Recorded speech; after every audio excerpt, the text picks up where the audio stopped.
En febrero de 2024 fue reelegido con más del 80% de los votos democráticos. Su legitimidad en las urnas se basa en la drástica reducción de la violencia y el combate a las pandillas. Analistas globales lo estudian como un fenómeno de la democracia moderna.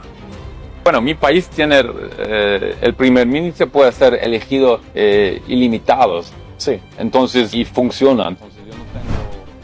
Castigar al país. Escucha bien esa frase. Eso es exactamente lo que exige la oposición salvadoreña. Exigen que El Salvador sea castigado por haber cometido el delito de encontrar a alguien que, si hace su trabajo, es un nivel de absurdo brutal. Es una burla a la inteligencia del ciudadano. Apoya tu canal de Fe y Política. Ahora puedes hypear nuestros videos y ayudarnos a crecer. Cada vez que hypeas un video, le das un impulso extra para sus visualizaciones y aparezca en más recomendaciones. ¿Cómo hacerlo? Es muy fácil. Busca el botón hypear dentro del video en tu móvil, dale tu apoyo con puntos y listo. Ya estás ayudando a que este contenido llegue más lejos. Cada semana puedes apoyar varios videos. Ayúdanos y danos ese empujón. Declaración pública reciente de David Lelliot, embajador del Reino Unido en la República de El Salvador. Cita textual sobre la figura de la reelección presidencial. Abre comillas. Bueno, mi país tiene, el primer ministro puede ser elegido ilimitados. Sí. Entonces, y funciona. Entonces, yo no tengo... Continúa la cita, registro exacto. Entonces, yo no tengo un problema, es decir, que en mi país eso pasa. Si le funciona, pues. Sí, entonces, si funciona en otros países, funciona en mi país. Cierra comillas.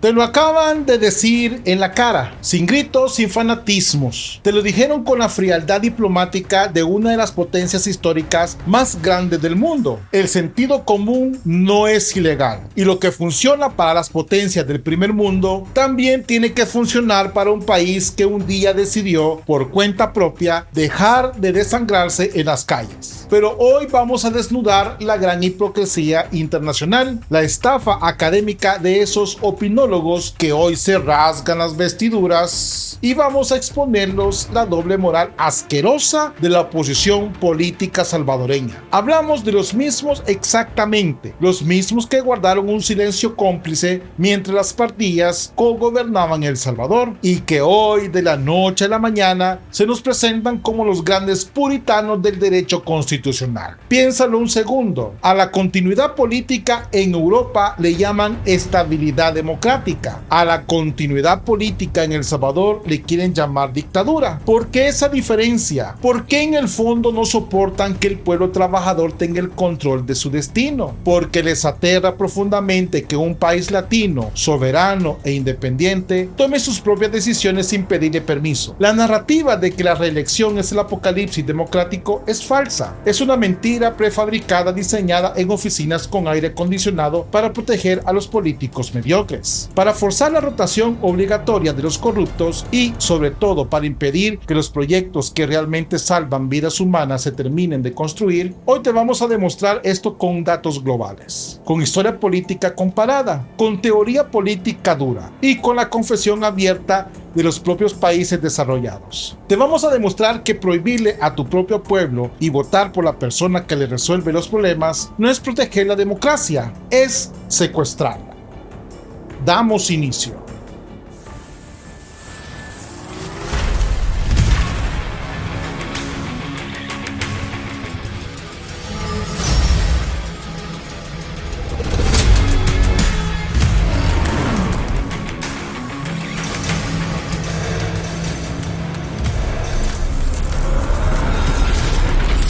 Política y fe, vista de otra manera. Damos inicio.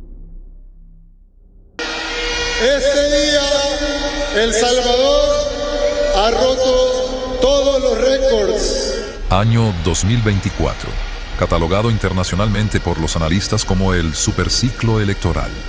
Más de 64 países acudieron a las urnas. Cerca de 4.000 millones de votantes registrados, prácticamente la mitad de la población mundial movilizada en un solo año. En este escenario, la ciencia política y el derecho constitucional debaten el diseño de las instituciones ejecutivas. Específicamente, el foco analítico está en los límites de mandato de los jefes de Estado y de gobierno.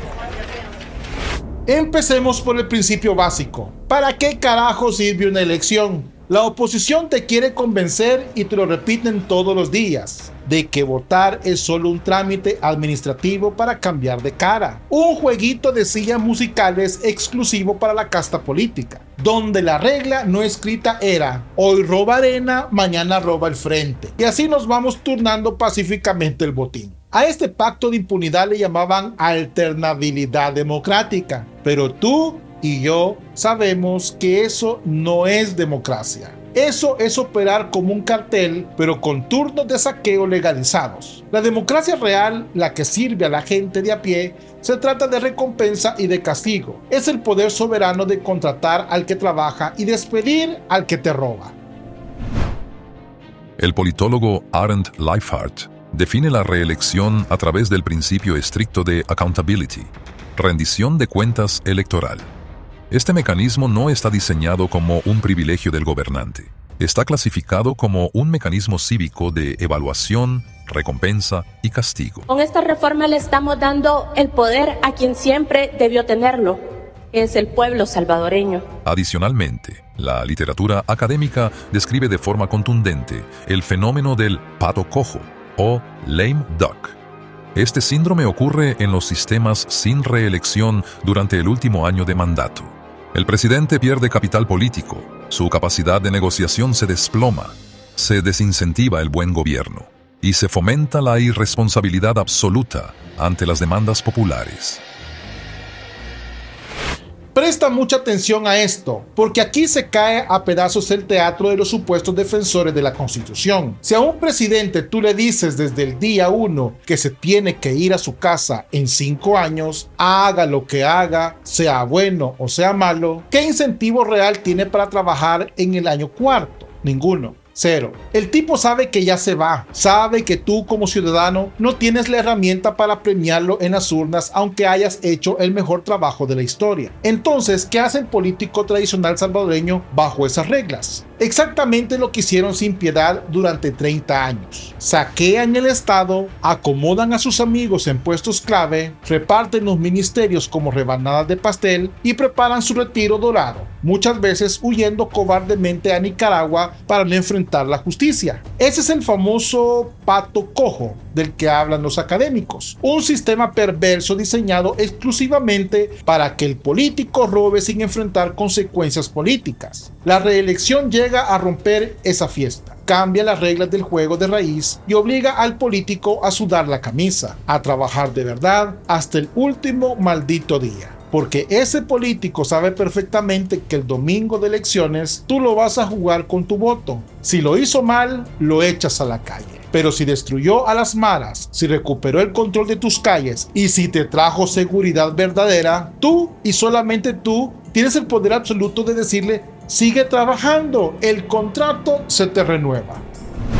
El analista y politólogo Giovanni Sartori sostiene una tesis empírica similar. Afirma que la reelección es el único método que premia el buen desempeño gubernamental de forma directa y lanza una advertencia sobre el daño colateral que genera la prohibición. ¿Nuevas ideas? Voto válido para nuevas ideas. ¡Nuevas ideas! Cita textual de Sartori. Castigar a un país negándole la continuidad de un excelente administrador es un daño colateral inaceptable. Castigar al país. Escucha bien esa frase. Eso es exactamente lo que exige la oposición salvadoreña. Exigen que El Salvador sea castigado por haber cometido el delito de encontrar a alguien que, si hace su trabajo, es un nivel de absurdo brutal. Es una burla a la inteligencia del ciudadano. Imagina por un momento que con los ahorros de toda tu vida contratas a un arquitecto para construir tu casa. El tipo trabaja. Perfecto. No te roba ni un solo bloque de cemento. Te entrega los planos a tiempo y levanta los cimientos más firmes de la mejor casa de toda la colonia. Pero justo cuando vas a poner el techo para proteger a tu familia de la tormenta, tú lo despides. ¿Por qué lo echas? Porque las reglas de hace 40 años dicen que nadie puede trabajar más de 5 meses seguidos. ¿Hay que darle la oportunidad al arquitecto anterior? Sí, ese mismo que nos dejó la casa en ruinas y se robó el presupuesto. Cualquier latino trabajador con sentido común te miraría a los ojos y te diría que estás completamente loco. Pero cuando se trata del destino del país, los políticos tradicionales te exigen que cometas exactamente esa misma locura. Te exigen que despidas al hombre que arregló la seguridad, todo por el capricho ciego y un fetichismo escrito en un papel. Análisis comparado internacional. Diferencia estructural entre sistemas parlamentarios y presidencialismos puros. En Europa Occidental predominan los sistemas parlamentarios o semipresidenciales.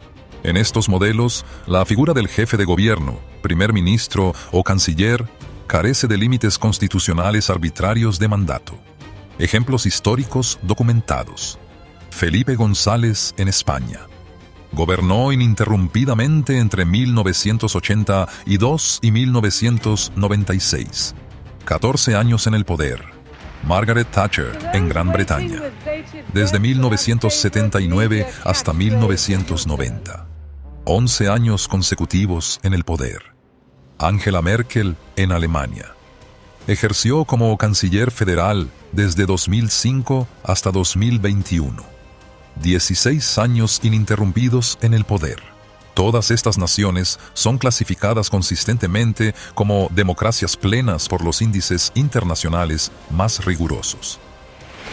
Y aquí es donde encontramos el núcleo radioactivo de la hipocresía. Aquí es donde lanzamos el fuego amigo contra los opinólogos internacionales y sus dobles estándares. Cuando Angela Merkel gobierna Alemania durante 16 largos años, los grandes titulares de la prensa mundial dicen el motor indispensable de Europa. Hablan del triunfo y de la estabilidad. Aplauden la madurez política del pueblo alemán. Cuando Felipe González gobernó durante 14 años en España, los libros de historia dijeron, esta es la consolidación de la transición democrática. Pero escuchen bien, cuando un presidente salvadoreño que tomó el país más peligroso del mundo y bajó la tasa de homicidios a niveles de primer mundo, busca un segundo mandato, un simple y miserable segundo mandato, y de repente toda la maquinaria mediática internacional entra en pánico y empieza a gritar, dictadura, peligro inminente para la democracia. Por favor, ¿alguien me puede explicar cuál es la diferencia? ¿Acaso los ciudadanos europeos tienen un derecho divino a la estabilidad y al progreso que los latinoamericanos no merecemos? ¿O será que en el fondo nos siguen viendo como una colonia de tercera que no tiene el derecho a elegir su propio destino? El embajador del Reino Unido que vimos al principio fue brutalmente honesto, dijo la verdad, incómoda que muchísimos diplomáticos callan en público. En mi país el primer ministro no tiene límite y funciona. Fin del debate o punto pelota. Lo que la comunidad internacional y la oposición no toleran no es el mecanismo jurídico. Lo que no toleran es que les quita el sueño que El Salvador se puso de pie y dejó de obedecer recetas fracasadas de un pasado que ya sabemos cómo nos fue. Argumento macroeconómico de la continuidad gubernamental. Existe un fenómeno clasificado como incertidumbre política o policy uncertainty. Múltiples estudios demuestran que los cambios abruptos de administración generan estrés ciudadano y una altísima volatilidad en los mercados. La anticipación de una administración continua elimina la prima de riesgo político, fomenta la inversión de capital a largo plazo y protege el desarrollo de infraestructura crítica y las políticas de seguridad nacional, variables que raramente pueden consolidarse en un estrecho y frágil margen de 5 años. Vamos a desmontar otra de sus grandes mentiras. Te repiten que la alternancia obligatoria trae frescura. Mentira. Lo que trae es parálisis absoluta. Los salvadoreños lo vimos en carne propia. Cada 5 años el país entero contenía la respiración. Nadie invertía un centavo. Nadie abría un negocio nuevo en el año de elecciones. ¿Y saben por qué? Porque no sabíamos si el nuevo gobierno, ese que venía con cara de Salvador, iba a pactar en secreto con la Mara Salvatrucha o a dividirse el territorio con el barrio 18. Esa era nuestra famosa incertidumbre política. Construir un hospital de primer mundo mundo equipado y funcionando no se hace en un año. Reestructurar un aeropuerto internacional no se hace en 3 meses. Y desarticular pieza por pieza al crimen organizado más violento y sanguinario del hemisferio occidental, que estuvo enquistado como un cáncer por décadas, requiere continuidad. Requiere una visión de Estado impecable. Obligar a una nación a cambiar de piloto justo a la mitad de la peor tormenta de su historia no es un acto de democracia, es un suicidio institucional forzado. Singapur. Liderazgo de Lee Kuan Yew. Ejerció como primer ministro desde el 5 de junio de 1959 hasta el 28 de noviembre de 1990. Más de 3 décadas continuas en el poder mediante sucesivas reelecciones. Resultados macroeconómicos bajo su mandato ininterrumpido. Transformó una isla carente de recursos naturales en una de las economías más desarrolladas, seguras y competitivas del mundo. Ejecutó planes maestros a largo plazo en educación, atracción masiva de inversión extranjera y seguridad nacional. Erradicó de manera sistémica la corrupción gubernamental. Lee Kuan es la peor pesadilla de los burócratas tibios. El hombre gobernó más de 30 años. Y sí, claro que lo criticaron. Sí, todos los periódicos occidentales se cansaron de llamarlo autoritario y radical. ¿Y saben qué le importó a Lee Kuan? Lo que dijeran en Washington o Europa. Absolutamente nada. A él le importaba que su pueblo dejara de vivir hundido en los pantanos. A él le importaba que Singapur fuera un país rico, seguro, limpio y verdaderamente soberano, y lo logró porque tuvo el tiempo necesario para hacerlo, porque no estaba paralizado preocupándose por la próxima campañita electoral de 5 años. Estaba preocupado por el destino de las próximas generaciones. Hoy Singapur le da clases magistrales de economía y seguridad a los mismos países occidentales que antes se atrevían a criticarlo. Eso es lo que les duele en el alma, la continuidad exitosa que destruye el negocio millonario de las ONGs y los políticos que viven de administrar la pobreza ajena. Advertencia teórica sobre la figura de la reelección. Existe el riesgo documentado de la ventaja del incumbente. El presidente en ejercicio posee recursos logísticos, exposición mediática y manejo presupuestario que dificultan la competencia electoral equitativa. Historial estadístico en Estados Unidos. La abrumadora mayoría de los presidentes logran la reelección consecutiva. Solo un muy reducido grupo ha perdido en las urnas siendo presidentes en funciones desde inicios del siglo XX. Taft en 1912, Hoover en 1932, Ford en 1976, Carter en 1980, George H.W. Bush en 1992. Vamos a enfrentar este argumento de frente sin escondernos. Es cierto, la academia tiene razón en algo. El presidente que busca la reelección siempre tiene una ventaja, pero a la oposición le hago una pregunta que debería darles vergüenza responder. ¿De dónde viene realmente esa ventaja? La oposición te dice que viene de usar abusivamente los recursos del Estado. Es mentira. La historia de Estados Unidos lo demuestra. George Bush tenía todos los recursos del imperio en 1992. Acababa de ganar una guerra y aún así perdió contra Bill Clinton. Jimmy Carter tenía todo el poder del mundo en 1980 y el pueblo lo sacó para poner a Ronald Reagan. La verdadera ventaja del presidente Bukele no es una maquinaria oscura del Estado. Su ventaja es que las madres salvadoreñas ya no entierran a sus hijos por culpa de las pandillas. Su ventaja es que el cáncer de las extorsiones desapareció de los negocios de la gente humilde. Su ventaja es que los millones de salvadoreños en la diáspora hoy pueden regresar a los barrios que lo vieron nacer, sin el terror a que los asesinen por cruzar una calle invisible. Esa es la inmensa ventaja que la oposición no puede ni podrá igualar jamás. No están compitiendo contra un aparato publicitario de gobierno, están compitiendo contra la aplastante realidad, y la realidad los aplasta todos los días. Marco constitucional de la República de El Salvador. Las disposiciones originales de la Constitución prohibían expresamente la reelección presidencial inmediata. Disposiciones conocidas en la doctrina jurídica como cláusulas pétreas. Año 2021. La Sala de lo Constitucional de la Corte Suprema de Justicia emite un cambio formal de criterio jurisdiccional. Avaló y habilitó al presidente en ejercicio para competir legalmente por un mandato consecutivo inmediato. El fallo se basó en la interpretación de la distinción fundamental entre el poder constituyente originario y los órganos constituidos. Y aquí es donde la oposición entra en un pánico total.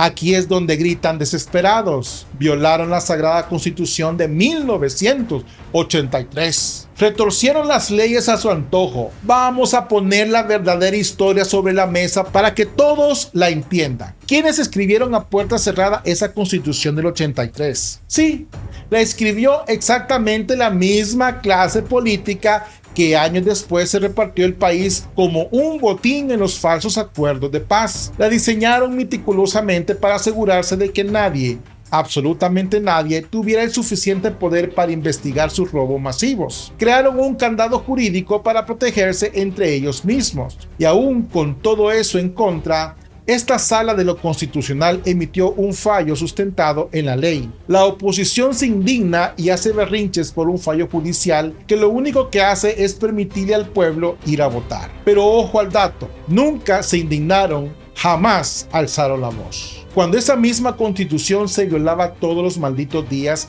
en los barrios de El Salvador. Pregunta muy incómoda para los grandes institucionalistas de corbata. ¿Dónde estaba su inquebrantable amor por la Constitución cuando los gobiernos anteriores entregaban dinero en bolsas negras de basura a los cabecillas de las pandillas? ¿Era eso muy constitucional? ¿Dónde estaba la enérgica condena de la comunidad internacional cuando la sangre de los salvadoreños inocentes manchaba las calles de punta a punta? Se indignaban más porque el nombre de Bukele aparece impreso en una papeleta electoral que por los miles y miles de huérfanos que dejaron los maras bajo la mirada absoluta cómplice del Estado salvadoreño. Su indignación es profundamente selectiva y su autoridad moral es totalmente asquerosa. Diferenciación legal importante a nivel continental. Opinión consultiva de la Corte Interamericana de Derechos Humanos. La CIDH. El tribunal estableció que la reelección presidencial indefinida no es un derecho humano, condenando jurídicamente los modelos usados en Bolivia, Venezuela y Nicaragua para perpetuar el poder sin alternancia democrática real. Observen bien la estrategia de manipulación narrativa. Intentan meter el caso de El Salvador en la misma caja conceptual que a los regímenes autoritarios de Sudamérica y Centroamérica, pero los datos duros desmienten esa asociación. Presten mucha atención a esto que es una trampa. Nadie, absolutamente nadie en El Salvador está apelando a un derecho inventado. Sí, para atornillarse en el poder toda la vida sin dejar que la gente vote. Aquí se hizo exactamente lo contrario. Aquí se sometió el cargo al escrutinio más grande, masivo y auditado de toda la historia del país. Se fue a las urnas de frente. El pueblo habló fuerte y claro con observadores internacionales y encima con el voto masivo de la diáspora y con un mandato popular sencillamente arrollador. Entienden la diferencia abismal. En una dictadura real, el pueblo no sale a votar con alegría y esperanza. En una dictadura la gente huye desesperada del país cruzando fronteras. En El Salvador de hoy, la diáspora está regresando. Los vuelos al aeropuerto internacional están repletos de salvadoreños trabajadores que vuelven con orgullo a la tierra que la casta política les robó por décadas. Esa es la gran diferencia entre una tiranía opresora y la pura voluntad popular. Condiciones institucionales previas, sugeridas por el politólogo Javier Duque Daza. Para que la reelección sea genuinamente democrática, la Academia exige contrapesos. Transparencia financiera del Estado, independencia funcional de los árbitros electorales, y la existencia de la válvula de revocatoria del mandato o la capacidad efectiva de castigo en las urnas. Pero vamos a hablar claro y sin adornos. El máximo contrapeso en una democracia real no es una oficina oscura llena de burócratas financiados por millones de dólares. Desde luego de ONGs extranjeras. El máximo contrapeso es el único que de verdad asusta al político que el pueblo soberano en las urnas. Si un presidente que va a una reelección traiciona a su pueblo, el castigo es brutal e inmediato. El pueblo se levanta y lo saca, pero cuando un presidente cumple su palabra y transforma el país, la obligación moral del Estado es permitir que el pueblo ratifique ese buen camino.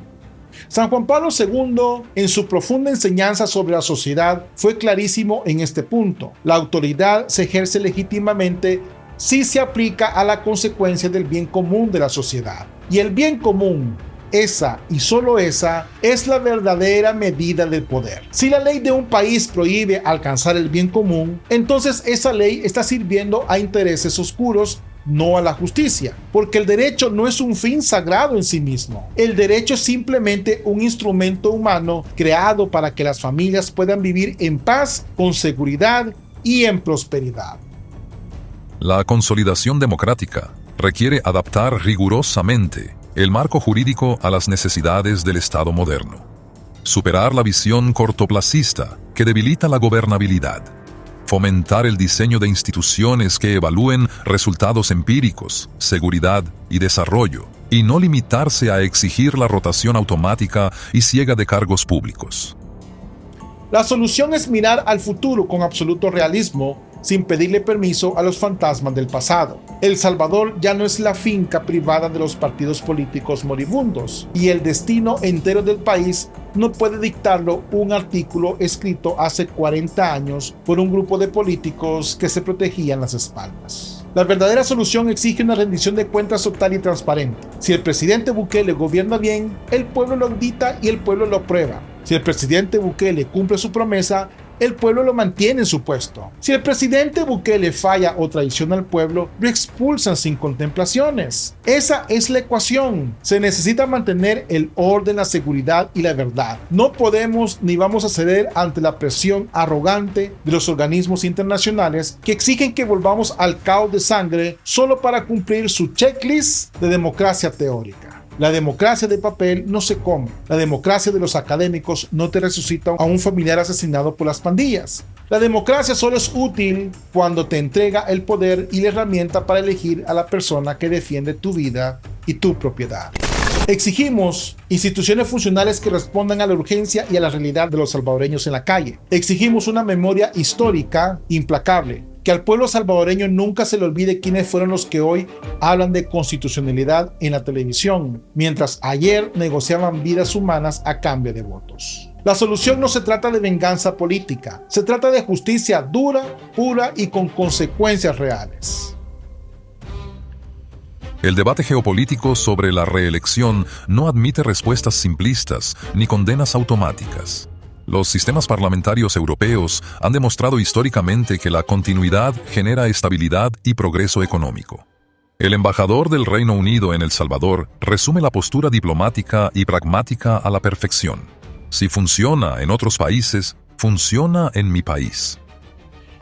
El mundo evoluciona a una velocidad que no perdona. Las constituciones de papel que duermen décadas sirviendo para proteger la sangre, la impunidad y el saqueo institucional están cayendo por su propio peso. La gran lección de poder de hoy es simple, pero la oposición le aterra profundamente entenderla. El poder real ya no le pertenece a los analistas de la televisión, ni a la prensa extranjera elitista, ni a la burocracia que dicta órdenes desde cualquier parte del mundo. El poder, hoy más que nunca, es de la gente que por fin puede caminar segura por las calles. Ya lo advertía con sabiduría Santo Tomás de Aquino hace siglos. La ley es una ordenación de la ración dirigida al bien común. Si una ley no produce el bien común y si una ley obliga a todo un país a retroceder a la muerte, al miedo y al subdesarrollo, esa ley no es la ley. Esa ley es pura tiranía. El embajador británico tiene toda la razón del mundo. Si allá en el primer mundo la continuidad política es el gran secreto de su éxito y su riqueza, aquí en El Salvador la continuidad política es literalmente nuestra única garantía de vida. Y escuche bien esto,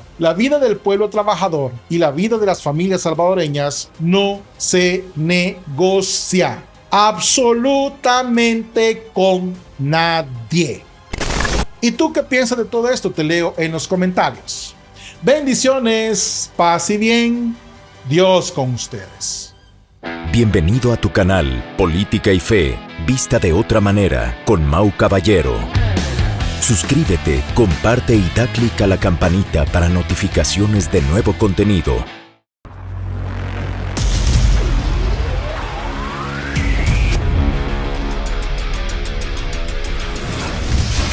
Política y Fe, vista de otra manera.